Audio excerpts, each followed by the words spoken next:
Армысыз, құрметті тыңдарман, назарыңызға Ғалымбек Елубайдың «Бір реткі өлім жазасы» әңгімесін ұсынамын. Қамыстан тоқылған төбедегі қарағай бөренелерге іле салған торкөз шырақ сығырайып барып сөніп қалды. Шам жағуға ұмтыла берген ағамды Алдияр етегінен тартты. Керегі не оның? Терезеден тамыздың тоңғақ айының көгілдір сәулесі дірдектеп төгіліп тұр. Жаздық үйдің ортасын ала, сирағы едендегі топыраққа сіңіп кеткен аласа үстел. Үстел бетінде орта табақ қуырдақтың тоңазыған майына дейін жылтырап анық көрінеді. Терезе сыртындағы сәмбі талдың сан өрім саусақтары төрдегі қабырғаны сызғылап ойнап тұр. Мен атамнан қалған ауыр жабағы көрпеге иегімді тығып бұйыға түстім. Ол ұйықтап қалды ма? Ендігі түс көріп жатқан болар. Үйдің ішін арақтың қышқылтым иісі мен темекінің қошқыл түтіні кернеп кеткен. Ағам терезені ашты. Алдияр басын құшақтап мүлгіп отыр. Он саусағына қыстырған темекісі ұйысқан бұйра шашының шалғайына ілініп, қоңырсыта бастағанда селк етіп есін жиды. Сендер мені түсінбейсіңдер. Мен түсінем. Түп, мә, түсінесің. Қит етсе болды, қолыңды саптап шыға келетінің жаман. Сен алдымен мынаны айтшы, мен неге үлкен қаладағы әйбат жұмысымды тастап, шекаралық өңірге тентіреп келдім?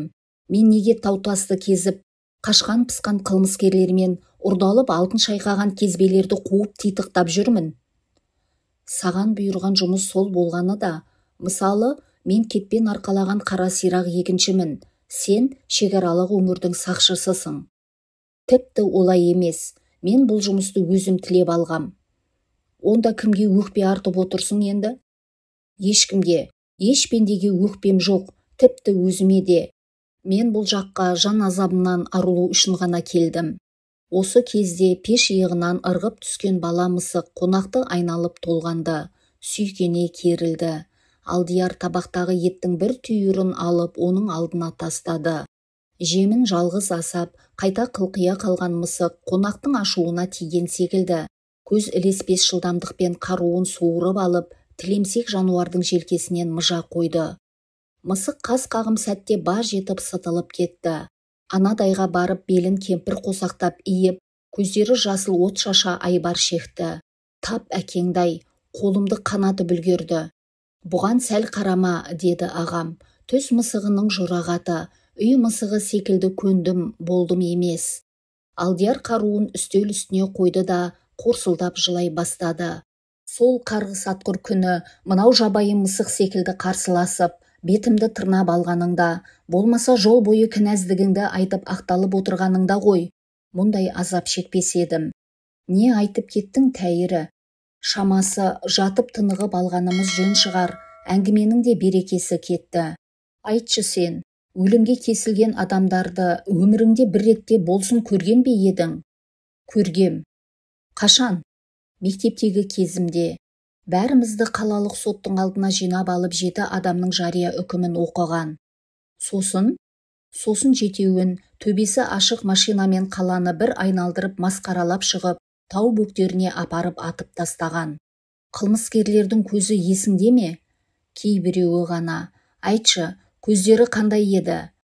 Аса бір өкініп, опынып тұрған көзқарас емес. Я, рас. Біреуі тіпті жолай кезіккен сұлу қыз қырқынға, егер менің соңғы қалауым шынымен орындалатын болса, сенімен қойындасар едім, деп айғайлаған.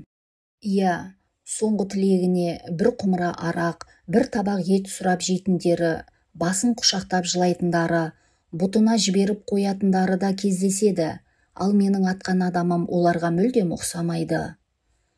Менің жүрегім су ете қалды. Біздің жаздық үйіміздің төрінде жаңа ғана егіліп төгіліп отырған жасық, бұйрабас жігіттің орнында қатыгез үкім атқарушы, баскесер жендет отырған еді. Ағам арқасын тамға жастап, Алдиярға қарап қалыпты. Қытайдың жаңа жыл мерекесі шаған кезі. Ішкі күштер бөліміндегі көп санды адамдар мерекелік демалысқа кеткен. Бөлім басшысы шақырып алды. Жас болса да тік мінезді, ділі қатты адам еді. Солай да солай өлім жазасын атқару керек. Бұл міндетті атқаруға тиіс адам нақты себептермен жұмыста жоқ. Сондықтан осы шартқа сен ғана лайықтысың. Бас тартуға мүмкіндігің жоқ. Мәссаған, безгелдек, буынсыз жерден пышақтаған екен ғой.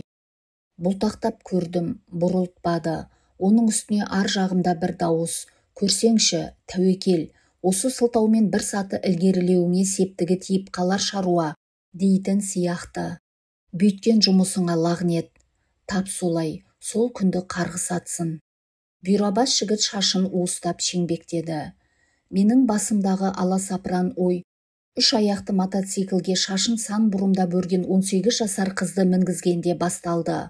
Үстінде қызғылт тұтқын киімі, көз шарасы тостағандай, ағы ақ, қарасы қара, кірпігі жаңа туған бұзаудың кірпігіндей ұзын. Қыз де, не күнәсі бар екен оққа байланардай, қылмыстың жынысы болмайды екен-ау. Сен өзің көргенде бұлай демесең, кісі көзі өлімге қимастай сұлу болғаны ма? Жоқ, тіпті күнәсіз көрінеді. Сұлу ғана емес, сондай суық, жон арқам мұздап келеді. Дала сақырлаған сары аяз, ауаның өзі қылаудай сынып, жерге төгіліп жатқандай. Қыз да қасымда бірге еріп келе жатқан солдаттардың жүзіндей суық. Қабая? Я, мен оған сол кезде жалғыз-ақ жақсылық жасай алдым. Мылтықтың оңғысындағы оқты шығарып қызға бердім. Шашыңа үйкеп отыр деп тапсырдым. Ол неге керек? Оқ жеңіл өтеді, шыққан жерін қопарып жұлып кетпеуге керек. Жаны қиналмай өлуге себі тиер дегем. Ондай сұмдықты естімеген екем өмірімде. Қыз не істеді? Үндегем жоқ. Тіпті мұның себебін де сұраған жоқ.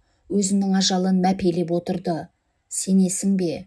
Кісендеулі қолымен кеудесіне төгілген бұрымын оққа ширата жайбарақат отыр. Тіпті жайбарақат емес. Мынау дүниеге әуесі өлген, жүрегі өлеттенген суық сұлулық дегейсің. Жанары алыс көкжиекке сіңіп кеткен. Құйшы тағы. Сұмдық-ай. Сонымен үкім атқарылатын жерге де жеттік. Алдын ала қазылып қойған ор, бір шама халық жиналыпты. Шамасы туғандары болса керек. Топ ішінен өң әлпеті қызға ұқсаңқырап келетін жасамыс әйел шығып, қыздың аузына бір үзім нан салды. Қыз оның бетіне назар аударып қараған да жоқ. Сонымен оның не кінәсі бар болып шықты? Ана әйелің кім? Тұра тұршы, жан алқымға алмай. Қыздың арқасын түре бергенде денесі дірілдеп кеткендей болды. Бұл аяздан көрі бөтен еркектің суық қолынан сескенгені шығар деп ойладым. Алдымда қырғидан қашып бұта қорғалаған торғайдай бір шөкім құс отырды. Енді сәл ғана кідіргенімде өкіріп жылайтыным болмаса, еш екіленбей мылтықтың ұңғысын өз аузыма тығарым анық еді. Үлгеріп қалдым. Алдын ала сызылып қойған қызыл шеңберді көздеп, шүріппені басып қалдым. Шалғында баспалап келіп, бейғам құсты атып салғандай ғана көрініс. Бәрі тұманды түс сияқты бұлдырап кетті. Қыз алдыға ірке ұмсынып барып, құлап түсті. Заң дәрігері келіп өлімін растап жатты. Біреуі барып ақы иесінен оқтың ақшасын алды. Манағы әйел қыздың анасы екен. Осындай көкірегі кепкен ананы көргенім алғаш. Көзінде тамшы жас жоқ. Қыз өзінің өгей әкесін тігін қайшысымен жапырақтап турап тастаған. Ең қызығы, барлық құжаттамада себебін айтып ақталмаған. Осы кезде жарқ етіп шырақ жанды. Алдияр отырған орнынан домалап түсіп, қор ете қалды. Қолыңды жазықсыз қанға малған біреу екенсің ғой, деп күбірлеген ағам оны сүйемелдеп жатар орынға жайғастырды. Терезе алдындағы сәмбі талдың сан өрім бұтағы желмен желігіп кеткендей. Терезені осқылап тұр. Алтайы тамыздың суық, сұлық айы көкшулан бұлтқа жасырынды. Ал мен өмірімнің ақырына дейін санама серік болатын осы бір суреттің алдында Алдиярмен қатар жүрелеп отыр едім.